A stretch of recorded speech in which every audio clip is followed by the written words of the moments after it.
ആർട്ടിസ്റ്റിന് ഏറ്റവും ടാസ്ക് പരിപാടിയാണ് അഭിനവ് സുന്ദർ നായകിൻ്റെ സംവിധാനം. കാരണം അദ്ദേഹത്തിന് ആഗ്രഹിച്ചത് കിട്ടുന്നവരെ അദ്ദേഹം ചെയ്യിപ്പിച്ചുകൊണ്ടിരിക്കും. ഒരു ആർട്ടിസ്റ്റിൻ്റെ എല്ലാ കാര്യങ്ങളും അത് ഉള്ളിലുള്ള കാര്യം അല്ലെങ്കിൽ ക്യാരക്ടർ എന്താണെന്ന് കൃത്യമായിട്ട് പുറത്തെടുക്കാൻ കഴിവുള്ള ഒരു സംവിധായകനാണ്. അതേപോലെ നമ്മൾ നെസ്ലിൻ നായകൻ ആയിട്ട് അഭിനയിച്ച നെസ്ലിൻ എൻ്റെ ജീവിതത്തിൽ ഇത്രയും നല്ല ഒരു ഡൗൺ ടു എർത്തായിട്ടുള്ള ഇത്രയും നല്ലൊരു മനുഷ്യൻ, ഒരു പാവമാണ്. എനിക്ക് ഭയങ്കര ഇഷ്ടമാണ് അവൻ്റെ കൂടെ വർക്ക് ചെയ്യാൻ. അതേപോലെ ഈ സിനിമയും ഈ ക്രൂവും ഒക്കെ ഗംഭീരമായിരുന്നു. ഇപ്പോൾ ആഷിഖ് ഉസ്മാൻ സാറിനും അതേപോലത്തെ സുധർമ്മൻ്റെ ഒക്കെ ബാക്കിയുള്ള കാര്യങ്ങളെല്ലാം നമ്മളെ ഭയങ്കര കംഫർട്ടാക്കുന്ന ഒരു രീതിയായിരുന്നു. ആർട്ടിസ്റ്റിന് സുഖമായിട്ട് വർക്ക് ചെയ്യാൻ പറ്റുന്ന സെറ്റായിരുന്നു ഇത്. എല്ലാവരും ഇതിലുള്ള ആർട്ടിസ്റ്റുകളെല്ലാം ആർട്ടിസ്റ്റുകളോട് വളരെയധികം സ്നേഹവും ബഹുമാനവും തമ്മിൽ അങ്ങോട്ടും ഇങ്ങോട്ടും ബഹുമാനിക്കുകയൊക്കെ ചെയ്യുന്നൊരു സെറ്റായിരുന്നു. വളരെ കൂളായിട്ടാണ് നമുക്ക് ചെയ്യാൻ പറ്റിയത്. എനിക്ക് ഈ സെറ്റിനെയും ഇതിൻ്റെ ഡയറക്ടറെയും ഇതിൻ്റെ ക്രൂവിനെയും മൊത്തം വല്ലാതെ ഇഷ്ടപ്പെട്ടു. സൂപ്പറായിരുന്നു. എനിക്ക് ഭയങ്കര ഇഷ്ടപ്പെട്ടു. കൊള്ളായിരുന്നു. തിയേറ്ററിൽ കണ്ടപ്പോൾ എങ്ങനെയുണ്ടായിരുന്നു? സ്വന്തം മുഖം കണ്ടപ്പോൾ എങ്ങനെയുണ്ടായിരുന്നു?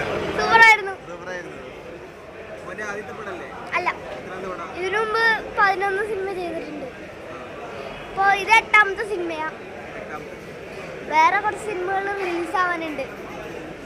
അടിപൊളി എക്സ്പീരിയൻസ് ആയിരുന്നു. എനിക്ക് പ്രൗഡായി തോന്നി പടം കണ്ടപ്പോൾ. നല്ലായിരുന്നു, നല്ല അഭിനയമായിരുന്നു. ബോഡി ലാംഗ്വേജ് എല്ലാം എല്ലാവരും ക്ലാപ്പ് അടിച്ചു, സപ്പോർട്ട് ചെയ്തു. പിന്നെ എനിക്കൊരു പ്രൗഡായി തോന്നി.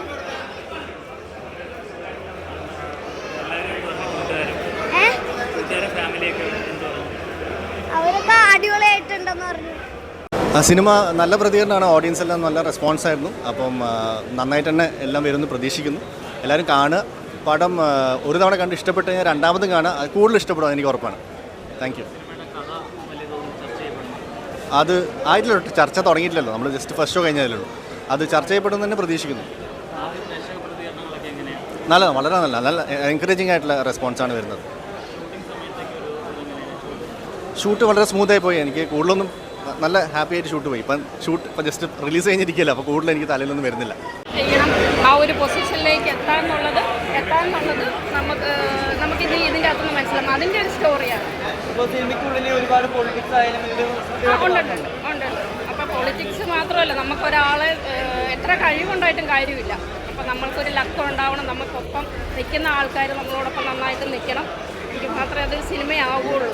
അപ്പോൾ നസ്ലിൻ്റെ ഒരു കഥാപാത്രം എന്ന് പറയുന്നത് നന്നായിട്ട് കഴിവുണ്ട്. പുള്ളി ഒരു ഏറ്റവും ബെറ്ററായിട്ടൊരു സിനിമ എടുക്കണമെന്നുള്ളതാണ് പുള്ളിയുടെ ആഗ്രഹം. പക്ഷെ അതിനെടുത്ത് പാരവെക്കുന്ന ആൾക്കാർ ഏത് സൈഡിൽ നിന്ന് അത് നമ്മളെ പ്രേക്ഷകർക്ക് കാണിച്ചു തരുവാണ് ഈ സ്റ്റോറി കൂടെ. എല്ലാവർക്കും കാണാൻ പറ്റും. ഓക്കെ. നെസ്ലിൻ്റെ നടലിലേക്കുള്ള ഒരു വളർച്ച തന്നെ കാണിക്കുന്നു. ഫസ്റ്റ് മുതൽ ലാസ്റ്റ് വരെ അദ്ദേഹത്തിൻ്റെ പെർഫോമൻസ് എടുത്ത് പറയേണ്ടതാണ്.